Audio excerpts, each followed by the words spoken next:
Hoje estou aqui para falar sobre a tributação de clínicas e laboratórios quando estes segmentos optarem pelo lucro presumido.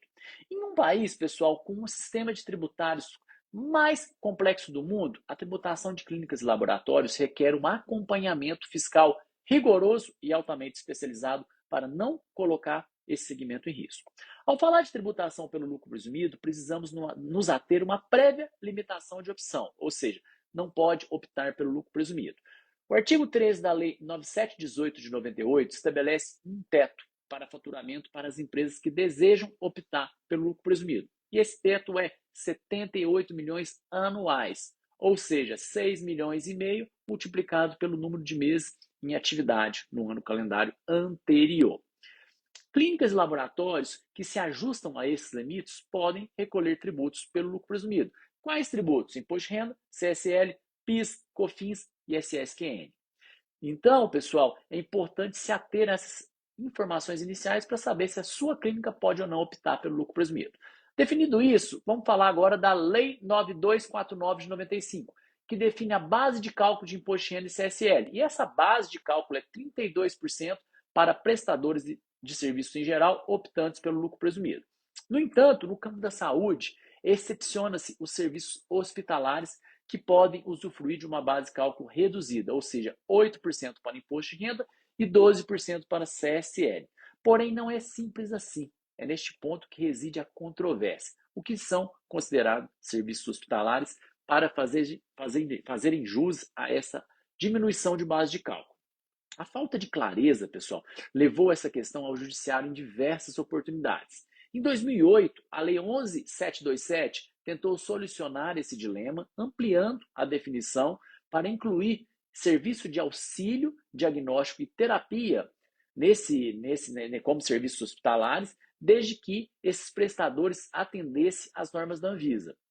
E depois veio o Superior Tribunal de Justiça, uma decisão unânime, deu um passo adiante ao decidir que a base de cálculo reduzida não exigiria estrutura de internação, o que a Receita Federal sempre exigiu. Ou seja, o tribunal ele focou na natureza do serviço e o seu papel na garantia do direito fundamental à saúde. Apesar da decisão judicial, a Receita Federal ainda manteve sua posição rígida, levando a uma enxurrada de ações no judiciário. Somente em 2015, a Instrução Normativa 1540 alterou seu entendimento, alinhando-se ao que o STJ havia entendido. Então, ela começou a não exigir mais a questão de internação. Conforme a Instrução Normativa 1540 de 2015, clínicas e laboratórios que se enquadrem nas diretrizes estabelecidas nesta Instrução Normativa fazem jus a pagar o imposto de renda e CSL com base de cálculo reduzida de 8% e 12%, e não 32%. Porém, pessoal, tem que ater-se às diretrizes dessa Instrução Normativa para evitar a autuação, porque pode ser que a sua empresa não a tenha ou comece a pagar com base de cálculo reduzido e depois vem uma autuação fiscal, que não esperamos que aconteça isso, né? Além dos tributos do imposto de renda e CSL, não podemos nos esquecer PIS 0,65%, COFINS 3% e SSQN de 2% a 5%, são outros tributos que incidem sobre o faturamento de empresas optantes pelo lucro presumido.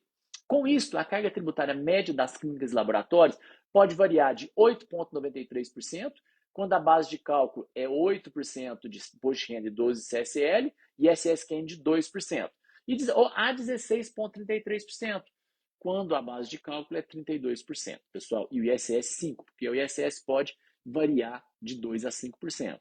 Lembrando que lucro acima de 60 mil reais no trimestre tem adicional de imposto de renda além disso. Então, pode chegar a 18% a 20% aí a carga tributária de uma clínica ou laboratório optante pelo lucro presumido.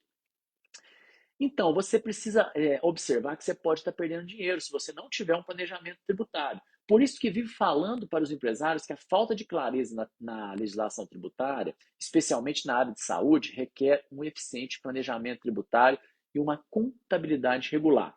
Erros na apuração de tributos podem não apenas levar a penalidades onerosas para a sua clínica ou laboratório, mas também fazer com que você perca oportunidades de economia fiscal significativa. A eficácia em planejamento tributário pode significar a diferença entre o sucesso e a insolvência em um ambiente de negócio que já é desafiador, né? Então, eu aconselho você não hesitar em buscar uma assessoria tributária e uma contabilidade regular, evitando que a sua empresa pague muitos tributos, evitando que ela possa estar pagando uma base de cálculo de 32% de imposto de renda e CSL, onde ela poderia estar pagando 8% ou 12%, porque ela está enquadrada nos requisitos da lei. Então, pessoal, ou da instrução normativa 1540. Então é isso aí, pessoal. Essa notícia eu gostaria de deixar para vocês, essa informação, espero que tenha sido útil e você comece a adequar a sua clínica, seu laboratório, para pagar menos tributos.